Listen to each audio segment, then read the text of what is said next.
Hi guys, this is nifty tip. Guys, இன்றைக்கி வீடியோவில் நம்ம என்ன பார்க்க போகிறோம் அப்படின்னா, இன்றைக்கி நம்ம அட்வான்ஸ் லெவலில் வச்சு நம்ம எப்படி என்ட்ரி எடுத்துக்கலான்ற வீடியோ தான் பார்க்க போகிறோம். வீடியோக்குள்ளே போகிறதுக்கு முன்னாடி இந்த வீடியோவை யூடியூப்பில் யாரெல்லாம் இப்போ தான் பார்க்குறீங்க, நீங்கள் ஆப்ஷன் பையர்ஸ் செல்லர்ஸ் யாராக இருந்தாலும் சரி, நம்ம யூடியூப் சேனல் கீழே இருக்க டெலகிராம் சேனலில் ஜாயின் பண்ணிக்கிங்க. அப்போ தான் உங்களுக்கு தேவையான, உங்களுக்கு ரொம்ப ரொம்ப யூஸ்ஃபுல்லாக இருக்கிற அட்வான்ஸ் லெவல், அதாவது பிரேக் ஈவன் பிஇபின்னு சொல்லக்கூடிய பிரேக் ஈவன் லெவல், அதுக்கப்புறம் என்எஸ்எஸ் சைட்டில் கொடுத்துருக்க முழுக்க செல்லர்ஸோட ரியல் சப்போர்ட் ரெசிஸ்டன்ஸ், அதுக்கப்புறம் அந்த சப்போர்ட் ரெசிஸ்டன்ஸை வச்சு எப்படி என்ட்ரி எடுக்கிறதுன்ற வீடியோ, அப்புறம் ஆப்ஷன் க்ரீக்ஸ்ன்னு சொல்லக்கூடிய ஒரு ப்ரீமியத்தை வச்சே மார்க்கெட் எப்படி மூவ் ஆகுன்றதை கண்டுபிடிக்கிற வீடியோ எல்லாமே நம்ம சேனலில் அப்டேட்டில் இருக்குது கைஸ். எல்லா அப்டேட்டும் நம்ம டெலகிராம் சேனலில் தான் வரும். அதனால் நம்ம டெலகிராம் சேனலில் ஜாயின் பண்ணிக்கிங்க. அப்போ தான் நம்ம போடுற எல்லா அப்டேட்டும் உங்களுக்கு கிடைக்கும். ஓகே கைஸ், இன்றைக்கி நம்ம மார்க்கெட்டில் நம்ம லெவலை வச்சு எப்படி எடுக்கலாம் பார்க்கலாம். உள்ளே போகலாம் காய்ஸ். இன்றைக்கி மார்க்கெட் பார்த்திங்கன்னா 21,775 பக்கமாக ஓப்பன் ஆச்சு. எப்போதுமே நம்ம ஒரு 15 மினிட்ஸ் கழிச்சு தான் என்ட்ரி எடுப்போம். 15 மினிட்ஸில் மார்க்கெட் எங்கே இருந்தது அப்படின்னு கேட்டிங்கன்னா, எக்ஸாக்ட் இங்கே தான் இருந்தது. அதாவது 21,700, அதாவது 75 பாயிண்ட் கீழே இறக்கிடும் 15 மினிட்ஸில். ஓகேங்களா. எஸ்டர்டே ஐ பிரேக் கீழே, ஓப்பனுக்கு கீழே, ப்ரீவியஸ் க்ளோஸு கீழே, எல்லாமே நெகட்டிவ். ஓகேங்களா. இப்போது மார்க்கெட் நெகட்டிவ்ன்றது உங்களுக்கு ஒரு 15 மினிட்ஸில் தெரிஞ்சிருச்சு. இப்போ நீங்கள் என்ன என்ட்ரி எடுப்பீங்க? ஓகேங்களா. புட்டை தான் பார்ப்பீங்க. இது யாருக்கு வேணால் தெரியும். ஓகேங்களா. ரொம்ப ஈஸியான சிம்பிளான விஷயந்தான். ஓகேங்களா. ஓகே, மார்க்கெட் 21,700 பக்கமாக இருக்கும்போது ஆக்சுவலாக மேலே இருக்க 21,750 புட்டும் 21,800 புட்டும் தான் இந்த மணி. மார்க்கெட் நெகட்டிவ்ன்றதுனால இவங்க 2 பேரில் யாரை வேணால் நம்ம எடுக்கலாம், யார் அட்வான்ஸ் லெவலில் மீட் ஆகிறோனோ. ஓகேங்களா. ஓகே, அதேமாரி கீழே பார்த்தீங்கன்னா உங்களுக்கு 21,700 தான். 700, 650 2 பேர் தான். Market negative. பாசிட்டிவாக இருந்தோம். எஸ்டர்டே ஐக்கு மேலே ஓப்பன் பண்ணவன் கீழே வந்துட்டானாலே பயங்கரமான நெகட்டிவ். ஓகேங்களா. ஓகே, அப்போது நம்ம காலை பார்க்க வேண்டிய அவசியம் கிடையாது. நம்ம போய் புட்டை தான் போய் பார்க்கணும். ஓகேங்களா. அப்போது நம்ம புட்டை தான் போய் செலக்ட் பண்ணோம். நம்ம செலக்ட் பண்ண ஸ்ட்ரைக் வந்து 21,800 புட்டு. ஓகேங்களா. ஆக்சுவலாக இதுதான் 21,800 புட்டோட சார்ட்டு. சேம் மார்க்கெட் என்ன சினாரியோ, மார்க்கெட் எஸ்டர்டே ஐயை கீழே உடைக்குதுன்னா புட்டு வந்து எப்போவுமே எஸ்டர்டே லோவை மேலே உடச்சிரும். ஓகேங்களா. இதில் க்ளீனாக உங்களுக்கு மார்க்கெட் சொல்லிடுச்சு. அதாவது எஸ்டர்டே லோவை தக்க வைக்கிறான் அப்படின்னா 160 என்னோட லோ, 150 வச்சிங்களா ரவுண்டாக. அப்போது 21,800 150 கழிச்சிங்கன்னா எவ்வளோ வரும்? 650ன்றது மார்க்கெட் கீழே வந்துடும். 650 வரைக்கும் வரத்துக்கு ரூல் இருக்குது இவனுக்கு. ஏன்னா இவன் கீழே இருந்தவன் மேலே உடச்சிட்டான்னா அந்த இடத்துக்கு வந்துடும் தான் அர்த்தம். அதுக்கு எப்போ வேணால் வரும் அது. ஓகேங்களா. இவன் அந்த லோவை தக்க வைக்கிறான்னும் போது 160ன்றது இவனோட லோ. இன்னொன்று இவனோட அட்வான்ஸ் லெவலும் அதுதான். ஓகேங்களா. 149ன்றது இவனோட ஓப்பன் ப்ரைஸ். ஓகேங்களா. அதாவது பாசிட்டிவாக இந்த மார்க்கெட் நெகட்டிவ் ஆகிடுச்சு. சேம் காலும் அதே மாதிரி 21,700 காலும் 750 காலும் எல்லாமே அவங்களோட ஓப்பன், அவங்க ப்ரீவியஸ் க்ளோஸ், அவங்களோட எஸ்டர்டே ஐயெல்லாம் கீழே பிரேக் பண்ணிட்டாங்க. எல்லாம் நெகட்டிவ் ஆகிட்டாங்க. அப்போது சேம் சினாரியோவில் புட்டு பாசிட்டிவ் ஆகிட்டான். அதாவது மார்க்கெட் பாசிட்டிவாக வந்து நெகட்டிவாக மாறிச்சு. அதே மாதிரி ப்ரீமியமும் நெகட்டிவாக இருந்து பாசிட்டிவாக மாறிடுச்சு. 21,800ன்ற புட்டு ஓப்பனையும் அவனோட ப்ரீவியஸ் க்ளோஸையும் அவனோட அட்வான்ஸ் லெவலையும் மேலே உடச்சிட்டான் 4 மணி நேரத்தில். அப்போது கண்டிப்பாக இவன் தான் பர்ஃபார்ம் பண்ணி ஆகணும். பிரேக் அவுட்டில் நம்ம என்ட்ரி எடுக்கலாமான்னு கேட்டால் கண்டிப்பாக எடுக்க முடியாது. ஏன்னா மார்க்கெட் எங்கேயோ போயிடுச்சு. கிட்டத்தட்ட ஒரு 50 பாயிண்ட் மேலே போயிட்டான். ஓகேங்களா. அப்போது நம்ம புல் பேக் வெயிட் பண்ணும்போது எக்ஸாக்டாக புல் பேக்கில் தான் வந்து நின்றுது மார்க்கெட். ஒரு கேண்டில் இங்கே தான் நிற்கிது. செகண்ட் கேண்டில் தான் மேலே போச்சு. அங்கே எடுக்கலனா கூட அதுக்கப்புறம் திருப்பியும் வந்தது இங்கே மார்க்கெட். ஓகேங்களா. ஒரு 10 மணி போல் திருப்பியும் வந்தது. ஓகேங்களா. இந்த இடத்துல என்ட்ரி நம்மளுக்கு அவ்வளோதான். 160 மார்க்கெட் வந்து பார்த்திங்கன்னா ஆக்சுவலாக வந்து பார்த்திங்கன்னா 120 வரைக்கும் போச்சு. கிட்டத்தட்ட 60 பாயிண்ட் போச்சு. வெறும் 15 பாயிண்ட் தான் ஸ்டாப் லாஸ் உங்களுக்கு. நீங்கள் 160 என்ட்ரி எடுக்கிறீங்க, இல்லை 165 எடுக்கிறீங்கன்னா 15 பாயிண்ட் தான் ஸ்டாப் லாஸ் வைக்கணும். நீங்கள் இந்த அட்வான்ஸ் லெவல்லேருந்து 15 பாயிண்ட் அவ்வளோதான். 160ன்னா உங்களுக்கு 145 தான். அதாவது அவனோட ஓப்பனுக்கு கீழே தான். ஏன்னா ஓப்பனை உடச்சாலே மார்க்கெட் நெகட்டிவ், அதுக்கு மேலே அவன் பர்ஃபார்ம் பண்ணுறது கஷ்டம். ஓகேங்களா. அப்போது 145 தான் உங்களுக்கு கரெக்டான ஸ்டாப் லாஸாக வரும். ஓகேங்களா. 160 என்ட்ரியாக இருந்தால் 145 தான். சப்போஸ் நீங்கள் 165 எடுத்தாலும் இதுக்கு கீழே தான் வரும் உங்களுக்கு ஸ்டாப் லாஸ். 20 பாயிண்ட் ஆகும். ஓகேங்களா. ஓகே, எப்போதுமே நம்ம ஏற்கனவே ஒரு 4 சினாரியோ சொல்லியிருக்கோம். Market yesterday high break, yesterday low break, yesterday ஐயை பிரேக் பண்ணி மேலே ஓப்பன் பண்ணி ஐக்குள்ளேயே வந்துடுவான். லோ கீழே பிரேக் பண்ணி எஸ்டர்டே லோவை பிரேக் பண்ணி லோக்குள்ளேயே வந்துடுவான். இந்த மாதிரி சினாரியோ மார்க்கெட்லாம் ரொம்ப ஸ்பீடாக இருக்கும். அதேமாதிரி எஸ்டர்டே ஐயை பிரேக் பண்ணாலும் சல்லுன்னு போயிடும், எஸ்டர்டே லோ பிரேக் பண்ணாலும் சல்லுன்னு போயிடும். லோவை உடச்சி லோக்குள்ளேயே வருது, ஐயை உடச்சி ஐக்குள்ளேயே வருதுலாம் ரொம்ப ஃபாஸ்ட்டாக இருக்கும் மார்க்கெட். ஏன் அப்படின்னா அந்த இடத்துல தான் செல்லர்ஸ் அவங்க வந்து செல் பண்ணி வச்சுருப்பாங்க.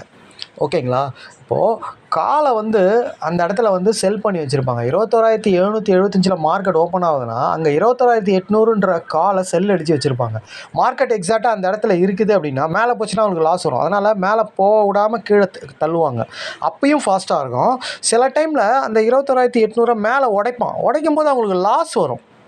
லாஸ் வரப்போகுதுன்னு அவங்க கீழே தள்ளுவாங்க. அப்பயும் ஃபாஸ்ட்டாக இருக்கும். ஒருவேளை லாஸ் வந்துடுச்சு அப்படின்னா அப்பயும் அவங்க பொசிஷனை கட் பண்ணுவாங்க. செல் பண்ணவங்க பை பண்ண என்ன ஆகும், இன்னும் ஃபாஸ்ட்டாக மேலே போகும். அதனால தான் எஸ்டர்டே ஐ பிரேக் ஆனாலோ எஸ்டர்டே ஐ பிரேக் பண்ணி அந்த ஐக்குள்ளேயே வந்தாலும் மார்க்கெட் ஃபாஸ்ட் ஆகுது. செல்லர்ஸ் ரைட் பண்ணி வச்சுக்கிற இடத்துல அவங்களுக்கு லாஸ் வருதுன்றதுனால தான் அதெல்லாம் நடக்குது. ஓகேங்களா? அதாவது அவங்களோட பிரேக்கிங் லெவல் இது தான் அது. ஓகேங்களா? இதை தாண்டும் போது தான் அவங்களுக்கு லாஸ் வரும். அதனால தான் இவ்வளோ ப்ராஃபிட் வருது நம்மளுக்கு. ஓகேங்களா? இந்த லாஜிக்கை புரிஞ்சுக்கிங்க எல்லாருமே. ஓகேங்களா? அதை வச்சு தான், அதை பேஸ் பண்ணி தான் நம்ம என்ட்ரி எடுக்கிறோம். ஓகேங்களா? 160ன்றது என்ட்ரி நம்மளுக்கு. அது ஒரு ½ அன் ஹவர்லேயே என்ட்ரி டார்கெட் கொடுத்துட்டோம். சப்போஸ் இதை ஹோல்டு பண்ணியிருந்தால் மார்க்கெட் 325 வரைக்கும் போயிருக்குது. அப்படியே டபுள் 160லேருந்து அப்படியே டபுள். வெறும் 15 பாயிண்ட் தான் ஸ்டாப் லாஸ். ஓகேங்களா? இதில் வந்து பார்த்திங்கன்னா விவப் சப்போர்ட் பண்ணிச்சா இன்றைக்கி அப்படின்னா கண்டிப்பாக பண்ணிச்சு.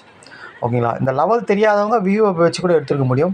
ஏன் அப்படின்னா இவனோட ஆப்பனண்ட் வந்து 21,700 21,750 வியூவை காலையிலேயே கீழே உடச்சிட்டானுங்க. பாருங்கள், எஸ்டர்டே லோ உடச்சி கீழே உடச்சி அந்த ஓப்பன் ப்ரைஸை தாண்டவே முடியல. பாருங்கள், எப்போதுமே ஒரு ஓப்பனையோ ப்ரீவியஸ் க்ளோஸையோ எஸ்டர்டே ஐயோ கீழே பிரேக் பண்ணால் ஒரு புல் பேக் மேலே போவானுங்க. இப்போ எப்படி ஒரு சப்போர்ட்டை உடச்சா ஒரு ரெசிஸ்டன்ஸை உடச்சி திருப்பி அதில் வந்து உட்காருவோம் இல்லையா, சப்போர்ட்டாக மாறும் இல்லையா, அதை டெஸ்ட் பண்ணும்.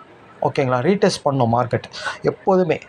அதனால தான் வந்து ஒரு ஓப்பன் ப்ரைஸும் ஒரு சப்போர்ட் மாதிரி தான், ஒரு ஐயும் ஒரு சப்போர்ட் மாதிரி தான். சப்போர்ட்டுக்கு மேலே இருந்தவங்க கீழே உடச்சுனா ரெசிஸ்டன்ஸாக மாறுது. அப்போ அதில் போய் ரீடெஸ்ட் எடுப்பாங்க. ஓகேங்களா? அந்த ரீடெஸ்ட் எடுத்துகிட்டு பாருங்கள், அதை தாண்டவே முடியல. எக்ஸாக்டாக விவோ கீழே தான் இருக்குது மார்க்கெட். இங்கே கூட பாருங்கள் 10-10க்கு நம்மளுக்கு என்ட்ரி கிடச்சிது.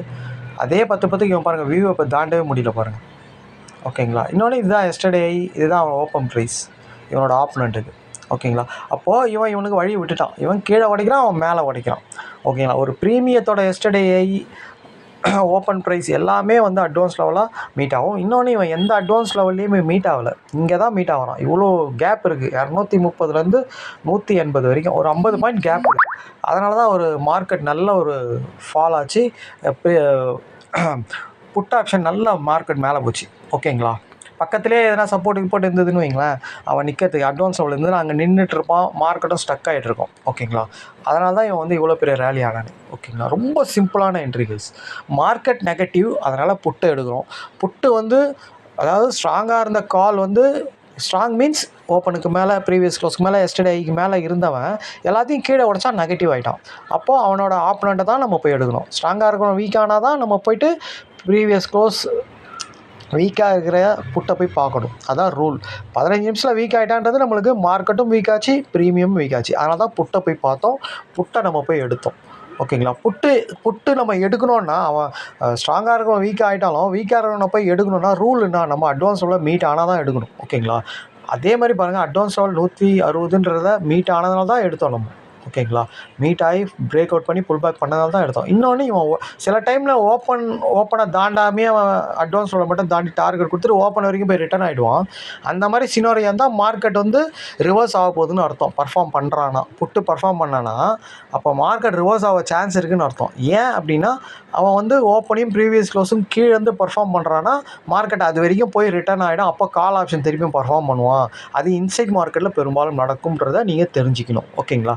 ஆனால் இவன் 15 நிமிஷத்துலேயே ஓப்பன் ப்ரீவியஸ் க்ளோஸ் எல்லாத்தையும் தாண்டுறான் அப்படின்னா அப்படியே உல்ட்டாவாக ட்ரெண்டு மாறுது. மார்க்கெட்டு ஸ்ட்ராங்காக இருக்கணும், டோட்டலாக கால் ஆப்ஷன் வீக்காக ஆகிறான், வீக்காக இருக்கணும், டோட்டலாக ஸ்ட்ராங்காக ஆகிறான். அப்போது ட்ரெண்டு டோட்டலாக செல்லுக்கு மாறுது அப்படின்றத அண்டர்ஸ்டாண்ட் பண்ணிக்கணும். ரொம்ப சிம்பிள் சினாரியோ தான், நீங்கள் பொறுமையாக இதெல்லாம் பார்த்தாலே புரிஞ்சிடும். நியூ ஸ்டூடெண்ட் எல்லாமே பொறுமையாக வாட்ச் பண்ணி பொறுமையாக எடுங்க. ஓகேங்களா? நீங்கள் ஃபஸ்ட் ஹாஃபில் எடுக்கணும்லாம் அவசியம் கிடையாது. செகண்ட் ஹாஃபில் ஒரு ½ அன் ஹவர் 1 ஹவர் கழிச்சு கூட பொறுமையாக நீங்கள் என்ன நடக்குது மார்க்கெட்டில் பார்த்து கூட எடுக்கலாம். ஓகேங்களா? நல்லா ப்ராக்டிஸ் பண்ணிவிட்டு எப்போ வேணால் எடுக்கலாம் நீங்கள். ஓகேங்களா? உங்களுக்கு எப்போ கரெக்டாக உங்களுக்கு ஓகே நம்ம எடுக்கிறோம் கரெக்டாக எடுக்கிறோம் தெரிஞ்சால் எடுங்க. அதுக்கு முன்னாடி நீங்கள் லைவில் போய்ட்டு பண்ணவே கூடாது. அது வரைக்கும் நீங்கள் ப்ராக்டிஸ் பண்ணுங்கள். ஓகேங்களா? எந்த டவுட்டாக இருந்தாலும் நீங்கள் ஈவினிங் மார்க்கெட்டில் கேட்கலாம். ஓகேங்களா? ஓகே காய்ஸ், இன்றைக்கும் நம்ம ஆக்சுவலாக ஸ்டாக் ஆப்ஷன் எடுக்க முடியல. நம்ம ஆக்சுவலாக நிஃப்டியில் தான் கான்சன்ட்ரேட் பண்ணியிருந்தோம். அதுக்கு ஒரு ரீசன் இருக்குது. நிஃப்டி வந்து ஆக்சுவலாக வந்து ஃபால் ஆகக்கூடிய பெரிய இடத்துல இருக்குது. மிகப்பெரிய ஃபால் ஆகணும்னு எதிர்பார்த்துன்னு இருக்கோம் நம்ம. அதனால தான் அது நிஃப்டியே பார்த்துக்கிட்டு இருக்கோம்.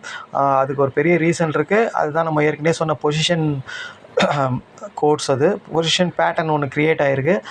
அது ஆக்சுவலாக நடக்காமையும் போகலாம். அது பொசிஷனாக பண்ணுறவங்க தான் இந்த அளவுக்கு டீப்பாக திங்க் பண்ணி மணி மேனேஜ்மெண்ட் பண்ணி எல்லாத்தையும் பார்த்து பண்ணணும். நம்ம இன்ட்ராடேக்கு அது தேவை கிடையாது. அந்த மாதிரி பயங்கரமான செல்லில் இருந்தால் கூட அன்றைக்கி பை கூட ஆகும். அது சொல்ல முடியாது. ஃபஸ்ட் ஹாஃபில் பை ஆகிட்டு அப்புறம் 12:30 மணி 1 மணி கூட செல் ஆகும். அது சொல்ல முடியாது. ஆனால் இன்ட்ராடேவை பொறுத்த வரைக்கும் அந்த டைமில் என்ன நடக்குதோ அதை பண்ணிவிட்டு நீங்கள் ப்ராஃபிட் பண்ணிட்டு வெளியே வரணும். நீங்கள் 15 பாயிண்ட் பிடிக்கிறதுக்கு எந்த பெரிய இதுவும் பார்க்க தேவையில்ல. நம்மளோட சிம்பிளான இந்த ஸ்ட்ராட்டஜி வச்சு நீங்கள் ஒரு 20 பாயிண்ட் 15 பாயிண்ட் பிடிச்சிட்டு வெளியே வரலாம். மார்க்கெட் எப்படின்னா ஃபால் ஆகுது எப்படின்னா பை ஆகுது நம்மளுக்கு தேவையே கிடையாது. ஓகேங்களா? அது பொசிஷனாக பண்ணுறவங்க தான் இவ்வளோ இதுவாக பார்க்கணும். நம்ம எதுக்கு இதை சொல்கிறோம் அப்படின்னா ஒரு பெரிய ஃபால் ஆகிறதுக்கு மிகப்பெரிய சான்ஸ் இருக்குது. இதனால் நான் சொல்லிட்டேன்னு சொல்லிட்டு எல்லோரும் செல் ஆக போதேன்னு பார்த்துன்னு இருக்காங்க. ஓகேங்களா? செல் ஆகிறதுக்கு அதிகப்படியான வாய்ப்பு இருக்குது. ஓகேங்களா? ஓகே, அதனால் சொல்கிறோம் இதை. ஓகேங்களா? ஓகே காய்ஸ், நாளைக்கு வீடியோவில் பார்க்கலாம். ஸ்டாக் ஆப்ஷனை பொறுத்த வரைக்கும் ஒன்றும் பிரச்சனை கிடையாது. நம்ம நாளைக்கு என்ட்ரி கிடைச்சாலும் பண்ணலாம். ஓகே காய்ஸ், நாளைக்கு வீடியோவில் பார்க்கலாம். தேங்க்யூ.